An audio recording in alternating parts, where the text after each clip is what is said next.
Everyone, my name is जय Soni and welcome to शिक्षात्रा। हम term 2 की प्रिपरेशन कर रहे हैं। आपको पता होगा जो पहले से हमसे जुड़ा हुआ है, हम टर्म 2 की प्रिपरेशन कर रहे हैं और अभी हम देख रहे हैं चैप्टर नंबर 11। ठीक है, और चैप्टर नंबर 11 का हम कौन सा पार्ट देख रहे हैं? पार्ट 4। मतलब इसके पहले हमने 3 पार्ट कर चुके हैं। अभी हम क्या कर रहे हैं? अभी ना हम बेसिक कंप्लीट कर रहे हैं अपना। ठीक है, जैसे ही हमारा बेसिक कंप्लीट हो जाता है इसके बाद हम क्या करेंगे? ये आपका 3 है, ठीक है, ओके 11.3 है, याद रखना। हम बेसिक कंप्लीट कर रहे हैं, इसके बाद हम क्वेश्चन देखेंगे और बेसिक तो कंप्लीट कर ही रहे हैं, इनसे रिलेटेड जो भी एग्जांपल आते हैं वो भी कर रहे हैं ताकि कॉन्सेप्ट बहुत अच्छे से क्लियर हो जाए। ठीक है, अब यदि हम बात करें बेसिक की, तो बेसिक में हम क्या कर रहे हैं?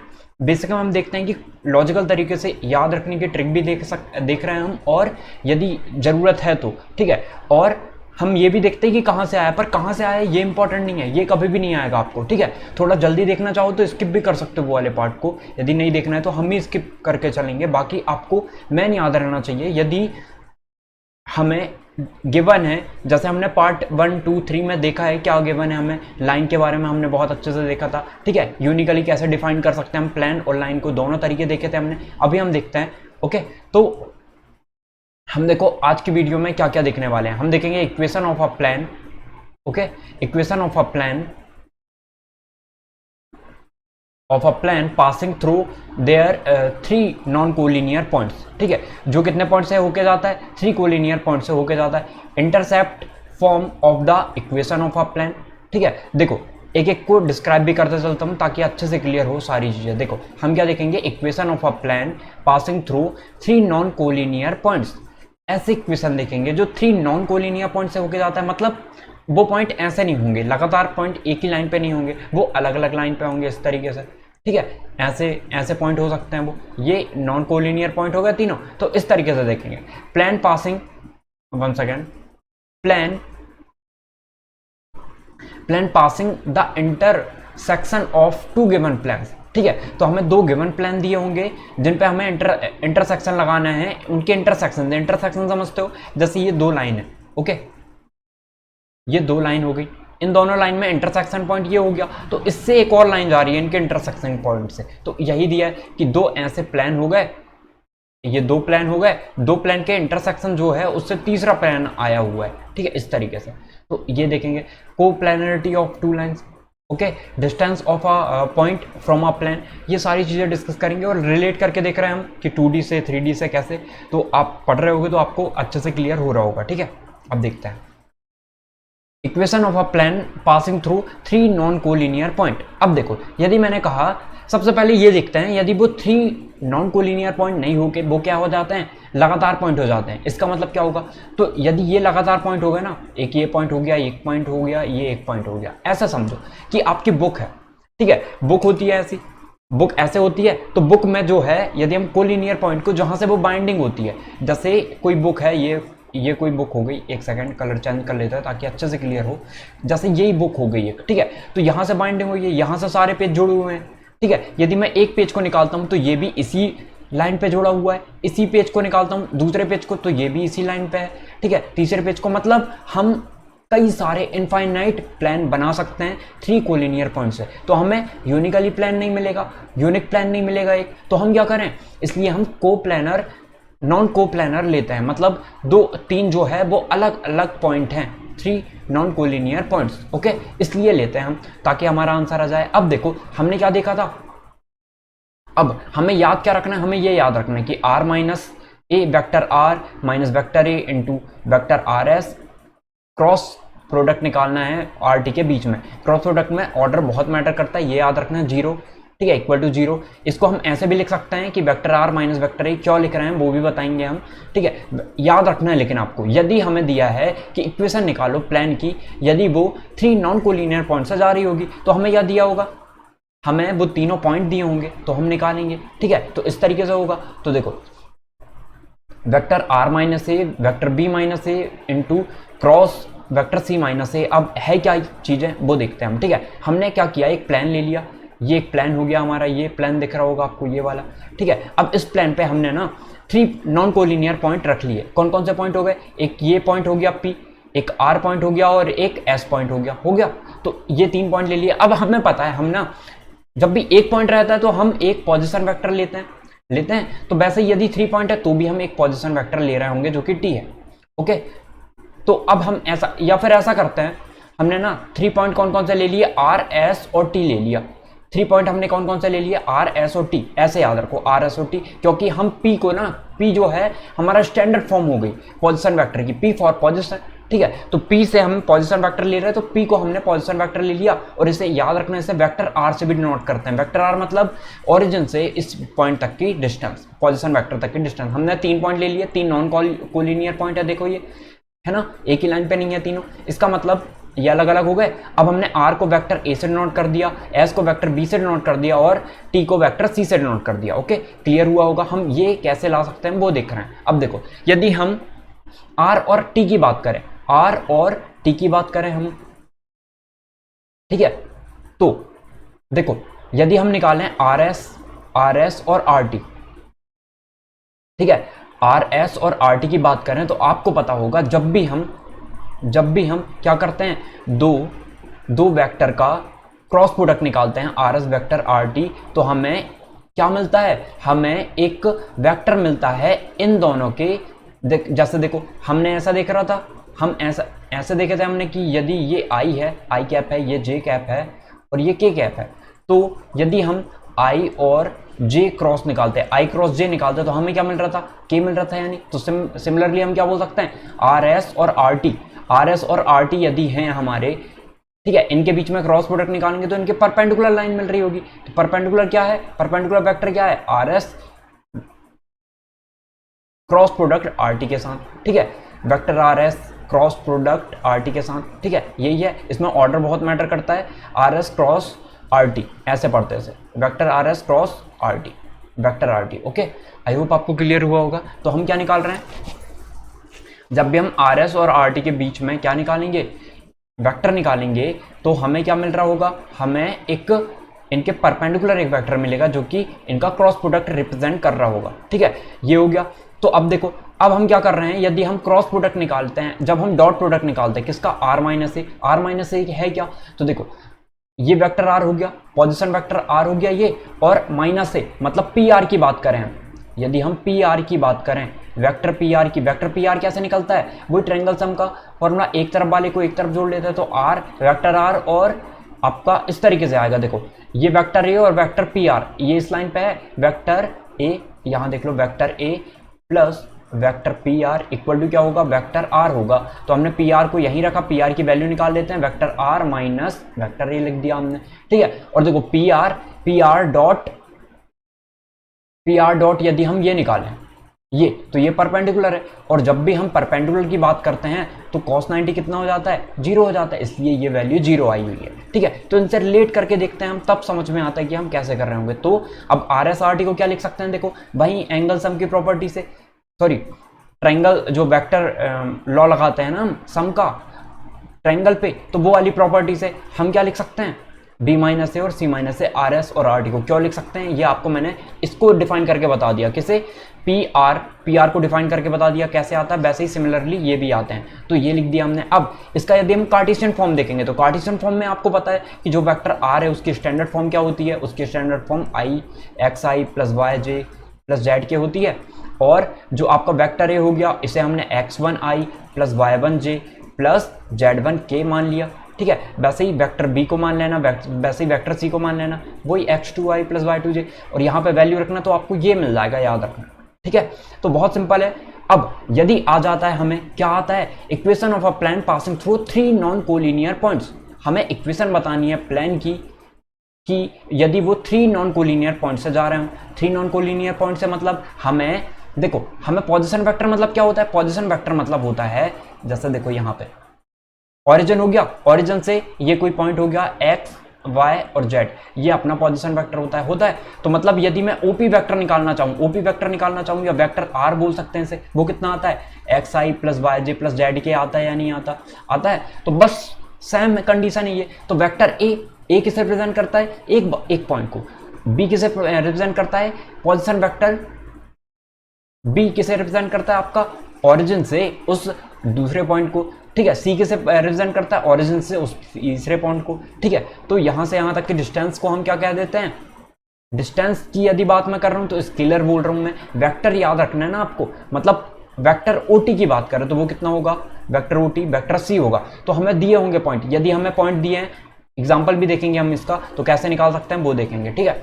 आई होप आपको क्लियर हो गया होगा। बहुत आसान है, बहुत ज़्यादा आसान। बस आपको याद रखना पड़ेगा कि यदि इक्वेशन हमें दिया है कि नॉन कोलिनियर पॉइंट से जा रही है तो वो कैसे जा रही होगी, मतलब उसकी इक्वेशन क्या होगी। तो इक्वेशन क्या होगी याद रखना कैसे है, vector R minus vector A कर दिया हमने, फिर वेक्टर बी का ए के साथ माइनस कर दिया, फिर वेक्टर सी का ए के साथ। मतलब हम क्या कर रहे हैं, देखो हमने वेक्टर ए को सबसे घटा दिया, सबसे माइनस कर दिया, ऐसे याद रखना है। सबसे माइनस कर दिया मतलब वेक्टर आर माइनस ए कर दिया हमने, फिर डॉट लगा दिया बीच में, और फिर बी माइनस ए, फिर सी माइनस ए, और उन दोनों का क्रॉस प्रोडक्ट निकालिए। ओके, इजी है बहुत। वैसे ही देखो x minus X one, Y minus Y one, Z minus Z one, फिर x2 माइनस एक्स वन, फिर देखो सब में हम क्या कर रहे हैं, x1 ही तो माइनस कर रहे हैं, याद करना इजी है। एक बार हम किससे माइनस कर रहे हैं, वेक्टर आर से, तो वेक्टर आर से ये आ गया, ये रो आ गई हमारी, ठीक है। और जब हम x2 से माइनस कर रहे हैं मतलब b से माइनस कर रहे हैं तो ये आ जाएगा, x3 से माइनस कर रहे हैं मतलब c से माइनस कर रहे हैं। क्रॉस प्रोडक्ट निकालना भी आसान है।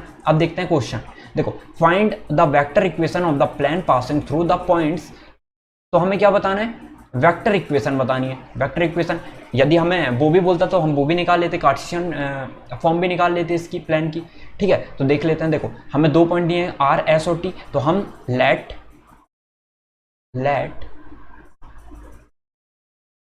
पोजीशन वेक्टर, ठीक है, position vector A equal to O R equal to कितना आ जाएगा, सबसे पहले तो गिवन पॉइंट लिख देना, given collinear point, non collinear point, ठीक है। तो अब हम ऐसे तो बोल नहीं सकते plane passing through the points. अब आपके माइंड में आना चाहिए ये कोलिनियर भी तो हो सकता है, लेकिन कोलिनियर होगा तो यूनिक आपकी इक्वेशन आएगी ही नहीं। बताया था मैंने कई टाइप के प्लान बन सकते हैं, इनफाइनाइट प्लान बन सकते हैं, इसलिए, ठीक है। तो हम देखते हैं इसे।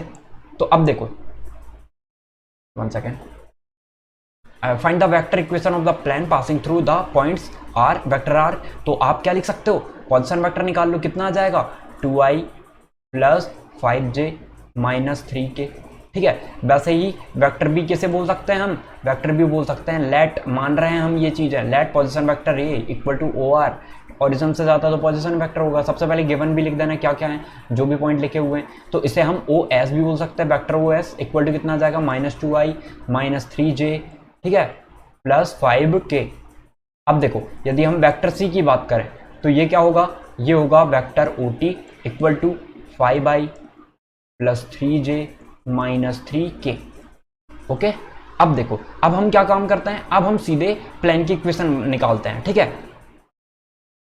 Equation of a plane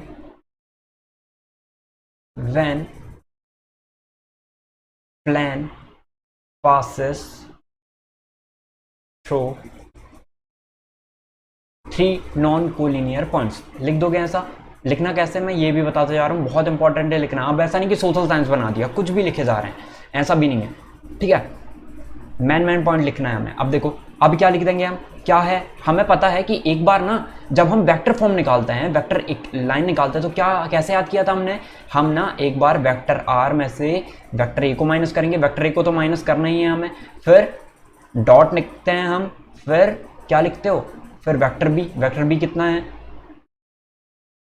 vector B minus vector A, vector B कितना है, ये है, तो वेक्टर बी कितना -2i minus 3j plus 5k, okay, -2i minus 3j plus 5k। फिर इसके साथ माइनस करना है हमें, तो माइनस करना है इसलिए इसे ब्रैकेट में ही लिखना, दोनों को ब्रैकेट में रख सकते हो आप, ठीक है। इसे ब्रैकेट में ही लिखो, ये भी ब्रैकेट में रख लो, ठीक है। इस पूरे को ब्रैकेट में रख लेना आप, या नहीं भी करोगे तो वो भी चल जाएगा। अब देखो माइनस माइनस क्या करोगे, माइनस हमें करना है vector B minus vector A इतना है, तो 2i लिखना बहुत ज़रूरी है, ऐसे नहीं तो कहीं भी माइनस प्लस में गलतियां हो जाएंगी आपके, ठीक है। माइनस ये, इसके बाद क्रॉस लगाते थे हम, क्रॉस प्रोडक्ट निकालते थे किसका, b माइनस ए और, या फिर vector O S minus O R, ऐसे भी किया था हमने याद इसका, ठीक है। या फिर सीधे आर टी लिख रहे थे हम, है ना, वो भी लिख रहे थे हम सीधे।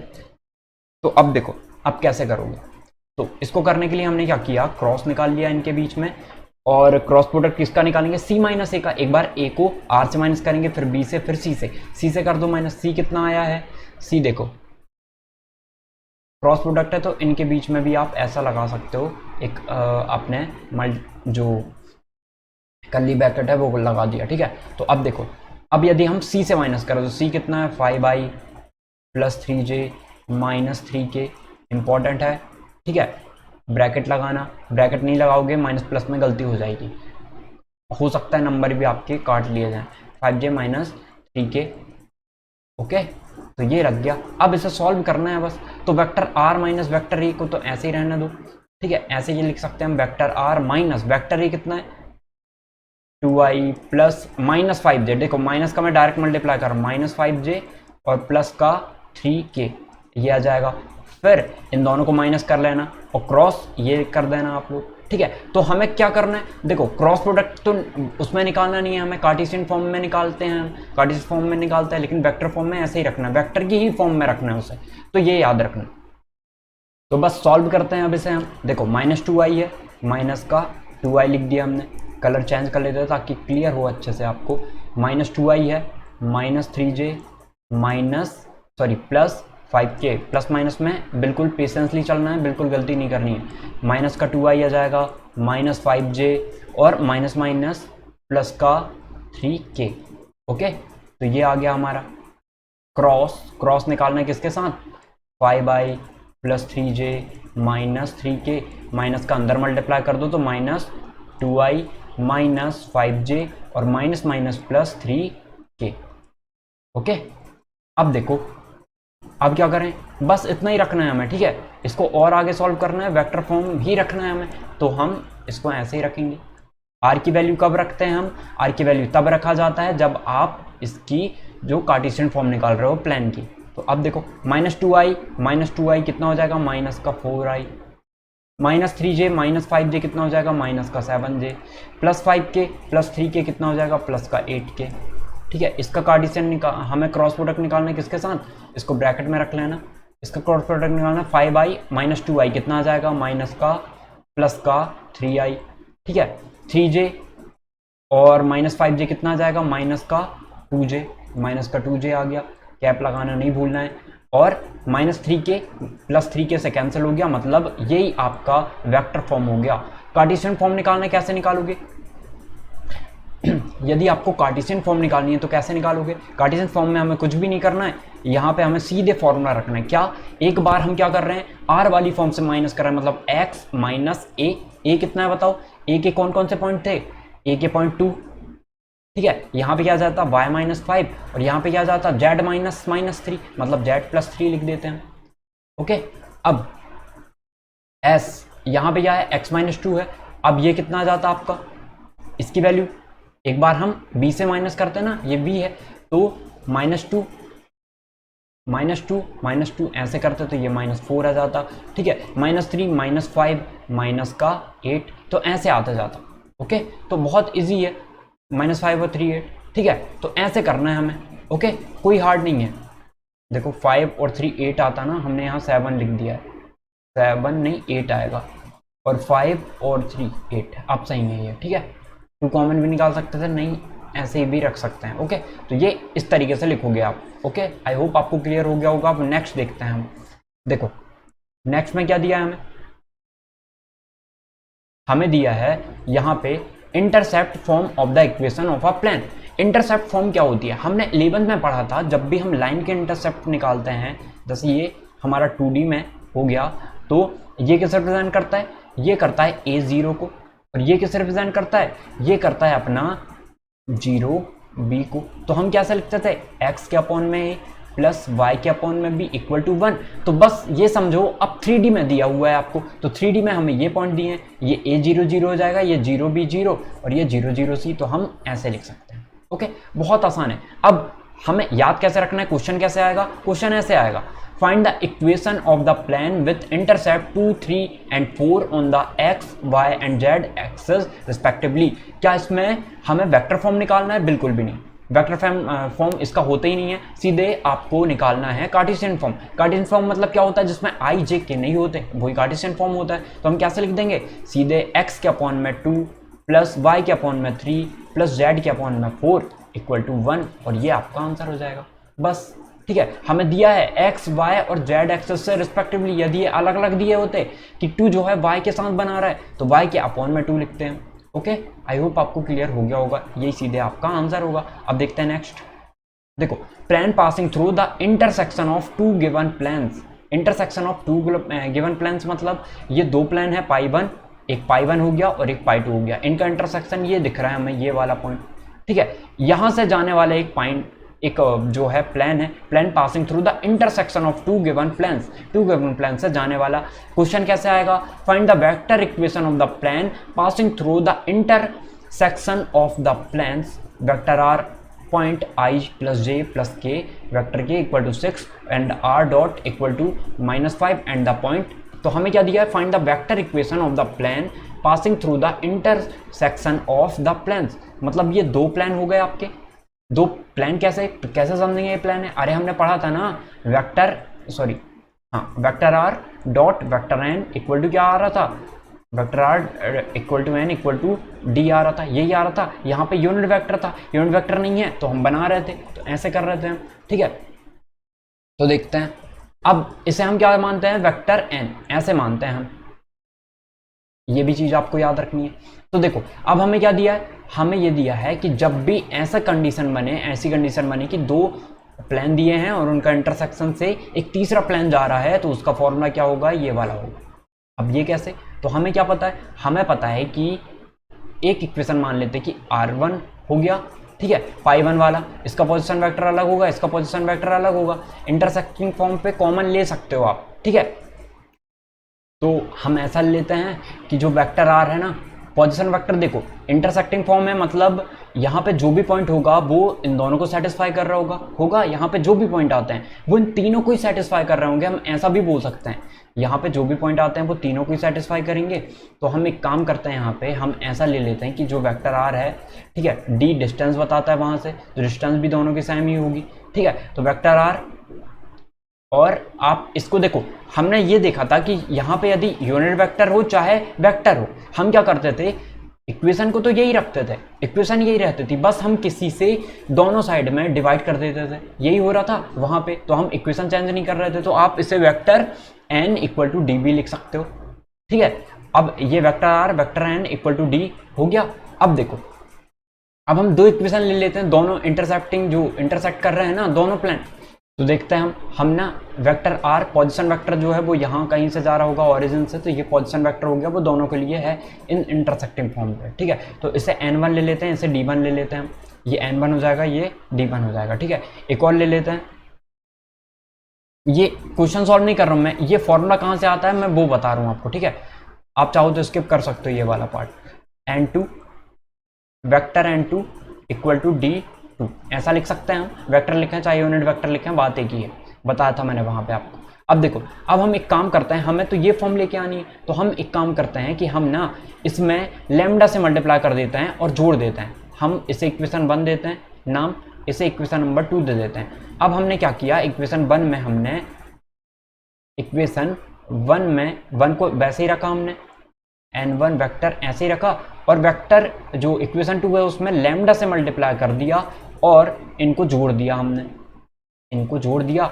अब दोनों साइड में जोड़ेंगे तो ये d1 प्लस लैम्डा d2 हो गया है, ठीक है। अब देखो, यदि यहाँ से हम वेक्टर r को कॉमन निकाल लें तो यहाँ पे बचेगा n1 प्लस यहाँ पे बचेगा आपका lambda n2 vector equal to में कितना आ गया, d1 प्लस लैम्डा d2। इसका मतलब क्या समझे हम, यदि हमें प्लान की वेक्टर फॉर्म निकालना है, प्लान का वेक्टर फॉर्म निकालना है, if plan is passing through the intersection of 2 given plans.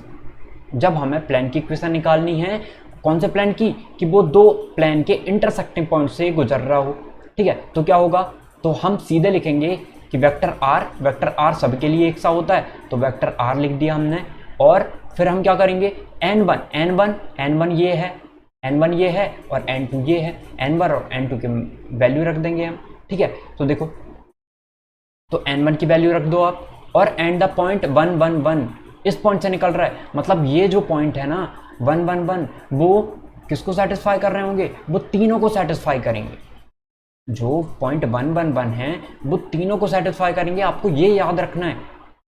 तो आप तीनों को सेटिस्फाई करेगी, इसका मतलब क्या है, अरे 111 3D में क्या होता है, एक्स कोऑर्डिनेट, वाई और जेड, इनको रिप्रेजेंट करता है ये, ठीक है, करता है। तो हम सबसे पहले तो आर की वैल्यू रख दें, एक्स वाई जेड चाहिए तो वो तो आर से ही निकलता है ना, तो आर क्या रख देंगे हम, लेट या standard form of R vector R, position vector R equal to कितना होता है, X I plus Y J plus Z K, ठीक है, रख दो वैल्यू। तो हम रख देते हैं, एक सेकेंड,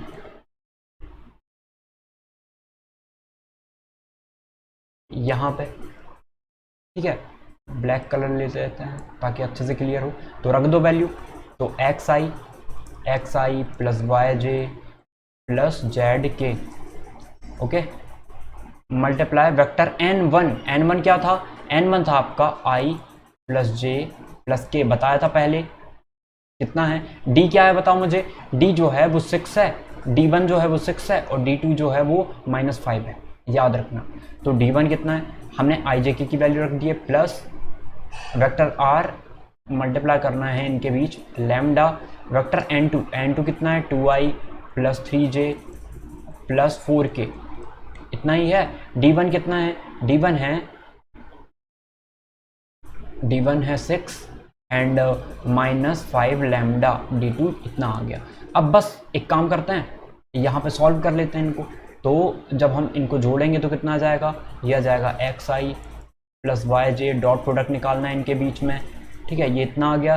और यहाँ पे देखो आई कॉमन निकल जाएगा, कितना आ जाएगा, आई प्लस 2 लैम्डा, आई कॉमन निकल गया तो 1 प्लस 2 लैम्डा ऐसे लिख दो, 1 प्लस 2 लैम्डा आई प्लस, अरे हम जे वाले कोएफिशिएंट को जोड़ देते हैं ना, तो 1 प्लस 3 कितना आ जाएगा, 4j, 1 प्लस लैम्डा का भी तो मल्टीप्लाई कर रहे हैं ना, इसलिए पहले लैम्डा का मल्टीप्लाई कर लेना, कंफ्यूज मत होना।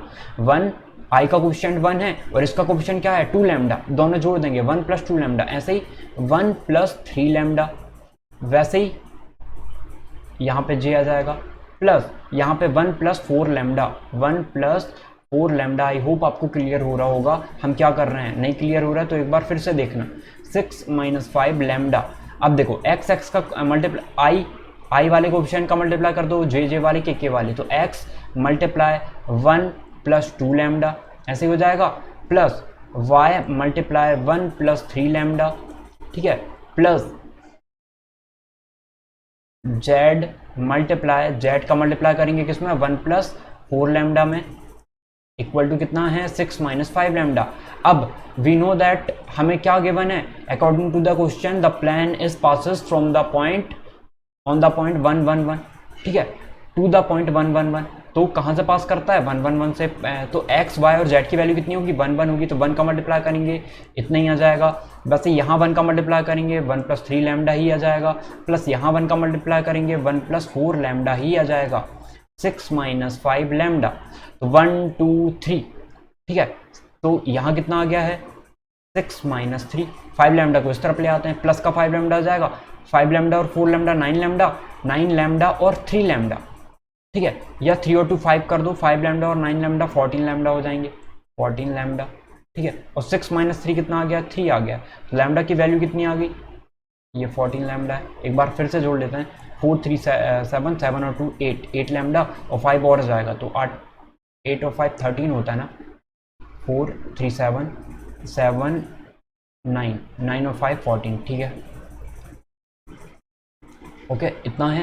1 2 एंड 3 उस तरफ जाएगा माइनस में, तो इतना बचेगा, ठीक है। तो लैम्डा की वैल्यू कितनी आ गई यहाँ से, लैम्डा की वैल्यू आ गई है 3 के/14, ओके, ये वैल्यू आ गई 3 के/14। तो 3 के/14 जो है आप ना इस इक्वेशन में रख दो, इक्वेशन नंबर 1 में रख देना, तो आपका जो है कौन सा फॉर्म मिल जाएगा, वेक्टर फॉर्म मिल जाएगा, ओके, तो वेक्टर फॉर्म मिल गया। अब यदि आपको कार्टेशियन फॉर्म निकालनी होगी तो ये निकालना है, a1x plus b1y plus c1z minus d1 plus lambda a2x plus b2y plus c2z minus d2 equal to 0। कैसे आता है, एक्स आर की वैल्यू रखना है एक्स आई वाई जे, ठीक है, एक्स आई वाई जे प्लस जेड के, n1 की वैल्यू क्या रखना, कैपिटल A1 आई कैपिटल B1, ठीक है, इस तरीके से रखोगे, और n2 की A2, क्योंकि स्टैंडर्ड फॉर्म में ऐसे ही रखते हैं ना हम, ओके। और यदि ए आता है तो वेक्टर ए, पोजीशन वेक्टर ए आया तो क्या रखोगे, एक सेकेंड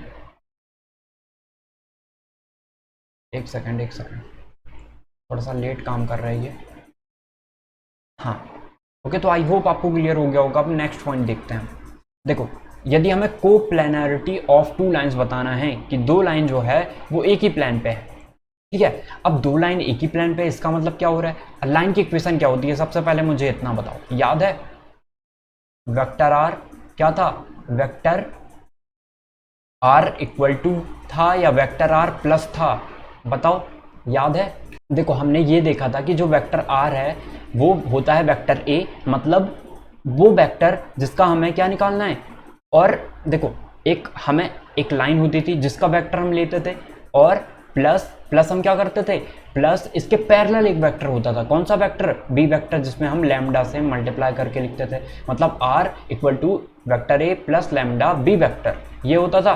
वैसे ही यदि हम दो लाइन लें, और दो लाइन क्या है, कोप्लेनरिटी है। कोप्लेनरिटी का मतलब एक ही लाइन को रिप्रेजेंट कर रही है, वो ऐसे बोलेंगे है ना हम, मतलब कोप्लेनरिटी मतलब जो एक ही प्लान पे है, दोनों लाइन कहाँ पे हैं, एक ही प्लान पे हैं, आप ऐसा बोल सकते हो, ठीक है। तो अब देखो एक मिनट हम थोड़ा सा फिगर में समझ लेते हैं ताकि अच्छे से क्लियर हो। देखो एक प्लान हो गया, इसको हम थोड़ा सा क्लियर बनाते हैं, एक सेकेंड। देखो हमने एक काम किया कि एक सबसे पहले प्लान बना दिया इस तरीके से, ठीक है, ये प्लान हो गया। हमने दो लाइन हमें को प्लानर बतानी है, को प्लानर मतलब एक ही प्लान पे हो दोनों लाइन, तो एक लाइन ये हो गई, वन सेकेंड, एक लाइन ये हो गई, और दूसरी लाइन जो है वो हम एक अलग कलर से रिप्रेजेंट कर देते हैं, ठीक है, एक लाइन ये होगी। अब दोनों लाइन अलग अलग है तो इसके पैरेलल लाइन ये वाली होगी और इसके पैरेलल लाइन ये वाली होगी, ऐसा बोल देते हैं। ये B1 हो गया, ये B2 हो गया, ये A1 हो गया और ये A2 हो गया, याद रखना, ठीक है। तो हम इसे ऐसा लेते हैं कि जो वेक्टर R है हमारा, पोजीशन वेक्टर R, वो हम कहीं से भी ले सकते हैं एक पॉइंट पे, तो ये A1 हो जाएगा, ये लैम्डा B1 हो जाएगा, और ये वेक्टर R जो है ये किस रिप्रेजेंट करेगा, A2 plus lambda B2 vector. अब ये आता कहाँ से है, यहाँ से सॉल्व करेंगे तो आ जाएगा। सबसे पहले आपको इतना याद रखना है कि यदि हम एक पॉइंट A ले लेते हैं, ठीक है, यहाँ पे एक पॉइंट B ले लेते हैं, और ये पोजीशन वेक्टर को बता रहा हूँ, ए पॉइंट वेक्टर A1 और वेक्टर A2, ठीक है, एक पॉइंट होगा यहाँ पे, तो A और B जो दो पॉइंट को हम मिलाते हैं, दो पॉइंट को हम मिलाते हैं तो वो क्या निकलेगा, वो हमारा A2 माइनस A1 निकलेगा।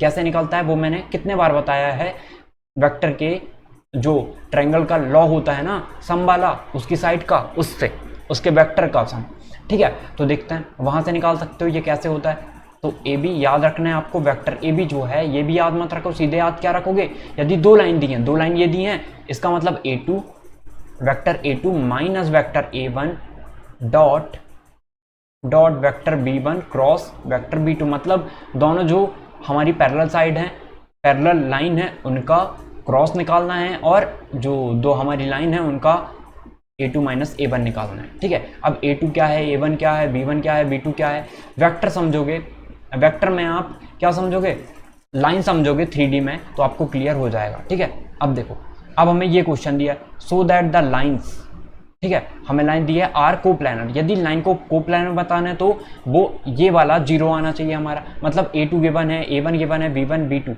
कहाँ से आता है ये, तो आपको यहां से मिल जाएगा।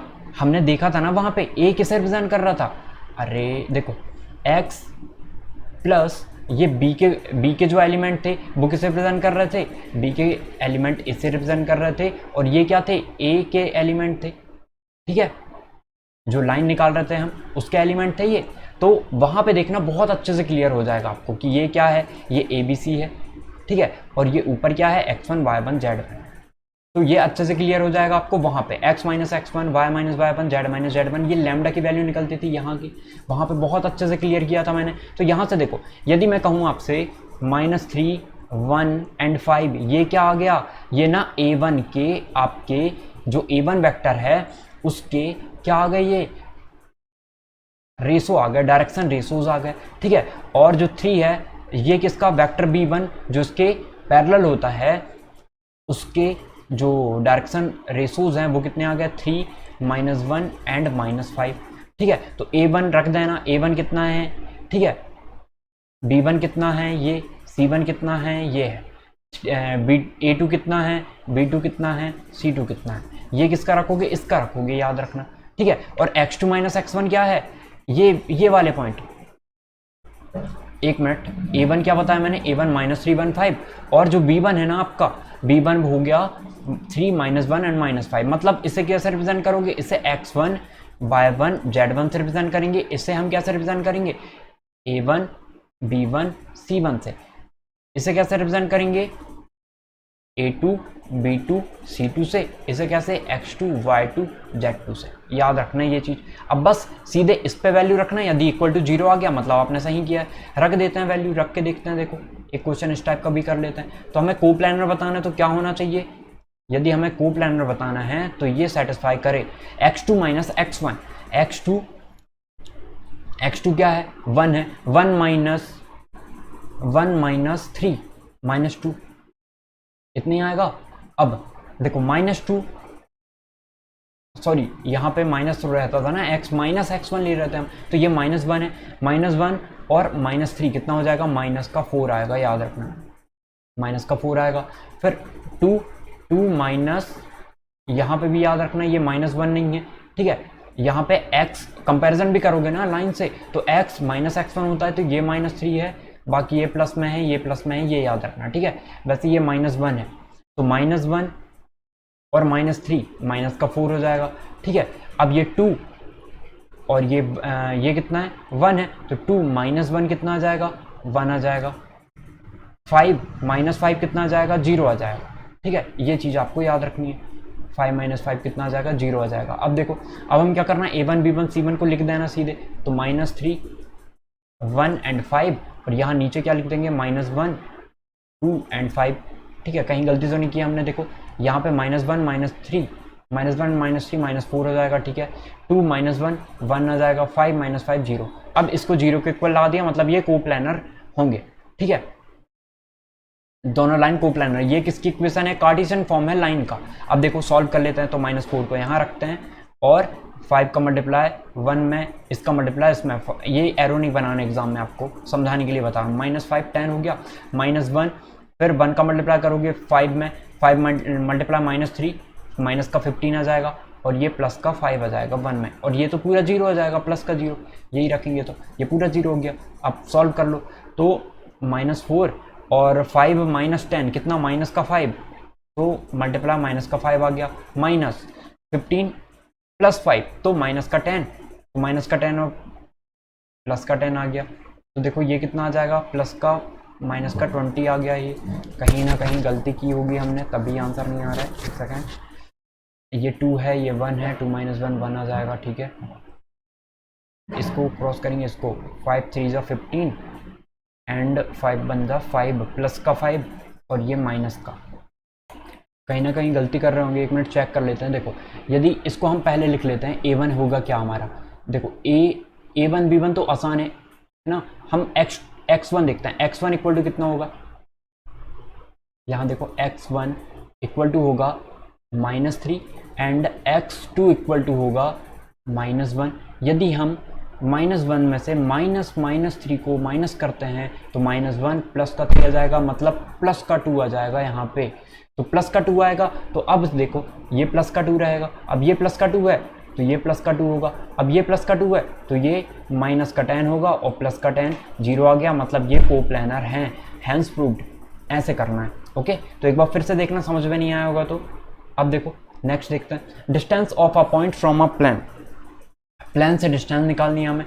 तो देखो 2D में कैसे देखते थे हम, 2D में यदि हमें 2D में एक प्लेन दिया होता है, ठीक है, और हमें एक पॉइंट से इस प्लेन पे जो है परपेंडिकुलर डिस्टेंस देखनी होती थी, तो D जो है क्या होता था, वो देखो इस लाइन की इक्वेशन क्या है ना, इस पॉइंट, ये पॉइंट हमारे क्या हो जाते थे, x y यही हो जाते थे, या x1 y1 भी लिख सकते हैं हम। और ये जो प्लेन है हमारा 2D का, इसका क्या होता था formula, ax plus by plus c equal to 0, यही होता था। तो देखो हम क्या करते थे, सिंपली x1 y1 यहाँ पुट कर देते थे, ax1 प्लस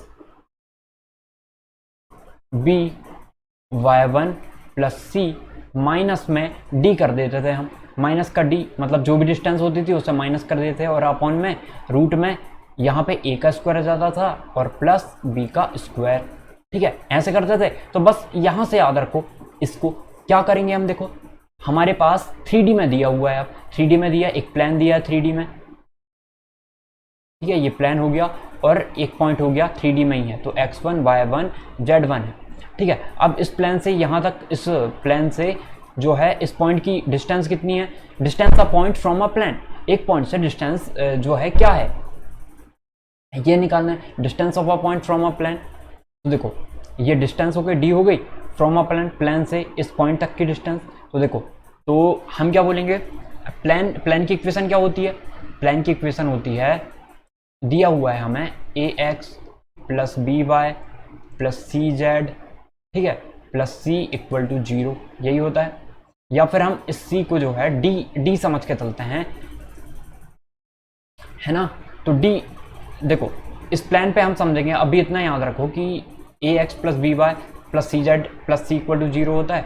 तो देखो अब कैसे करेंगे, C Z A X plus B Y plus C Z equal to D होता है, इक्वल टू क्या होता है, डी होता है।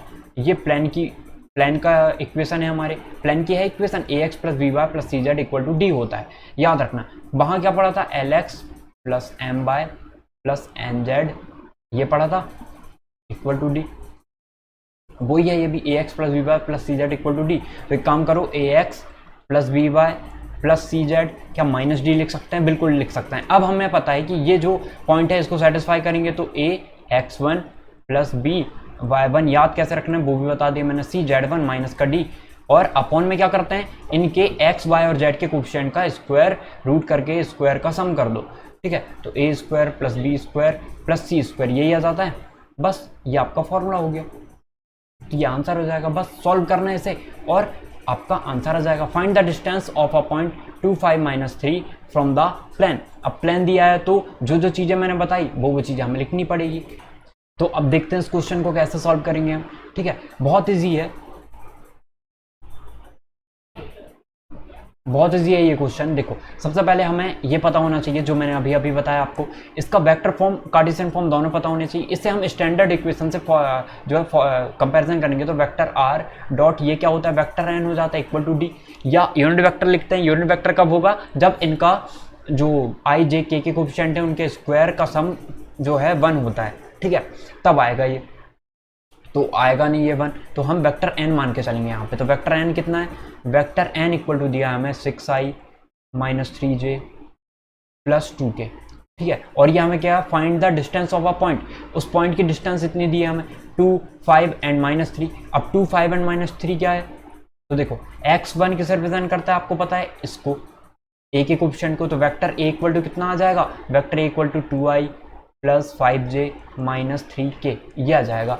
या फिर आप इन्हें क्या लिख सकते हो, इन्हें x1 y1 एंड z1 लिख सकते हो, और जो आपका n है ना उसे abc से रिप्रेजेंट करते हैं, तो abc से रिप्रेजेंट कर देना, मतलब 6। देखो सीधे डिस्टेंस निकालनी है, एक याद रखना ये डिस्टेंस जो है वो किसकी है, ये डिस्टेंस आपने प्लान में पढ़ा था, लेकिन ये डिस्टेंस क्या है, उस पॉइंट से ले उस प्लान तक की डिस्टेंस है, जो डिस्टेंस निकल रही है आपके। तो d इक्वल टू क्या होगा, या स्मॉल डी कैपिटल डी जो रखना चाहो, कंफ्यूजन नहीं होना है कौन सा डी निकाल रहे हैं। तो डी की वैल्यू कितनी आएगी, बस सीधे क्या करना है, इसकी वैल्यू रख देना, vector R dot vector N निकाल लेना, 6i minus 3j plus 2k dot 2i plus 5j minus 3k, ये डॉट निकल गया, माइनस में डी रहेगा, डी कौन सा है, ये वाली डिस्टेंस 4, ठीक है। और यहाँ पे square root of vector N, N के ये वाले, तो 6 का स्क्वायर कितना 36, ठीक है, माइनस 3 का स्क्वायर 9 प्लस 2 का स्क्वायर 4। तो अब d इक्वल टू कितना आ जाएगा, देखो d की वैल्यू 6 का मल्टीप्लाई 2 के साथ हो जाएगा, 6 2 या 12, 5 3 जा माइनस का 15 प्लस माइनस का 15 आ गया। अब देखो 5 3 जा माइनस 15 प्लस 2 3 जा 6 माइनस का 6, यहाँ पे क्या आएगा माइनस का 6 आ जाएगा, तो लिख देते हैं, तो माइनस 15 एंड माइनस का 6, और माइनस डी मतलब माइनस 4 है, अपॉन में इन सबको जोड़ देते हैं तो ये कितना आ जाएगा 36 और 9 45 45 और 4 49 मतलब 7 आ गया। तो डी की वैल्यू कितनी आ गई देखो 6 जाएगा तो 6 बचेगा ये, ठीक है, या 6 और 4 10 10 और 25 में से जाएगा तो माइनस का 13 -13/7, लेकिन डिस्टेंस कभी भी माइनस में नहीं होती है तो डी की वैल्यू कितनी आ जाएगी 13/7 और यही आपका राइट आंसर होगा। ओके, तो बहुत ईजी है, हमने ये चैप्टर भी कंप्लीट कर चुके हैं। 1 सेकेंड, हमने ये वाला भी कंप्लीट कर लिया है, जो चैप्टर 11 है उसका सारा बेसिक और सारे बेसिक जितने भी बनते हैं उनके सारे एग्जांपल देख लिए। एंगल से रिलेटेड क्वेश्चन आपके डिलीटेड हैं तो वो नहीं करना है आपको, फिर भी हल्का फुल्का देख सकते हो, आइडिया लग जाएगा। यदि उससे रिलेटेड क्वेश्चन आते हैं तो बन जाएंगे आपसे। Okay, thank you.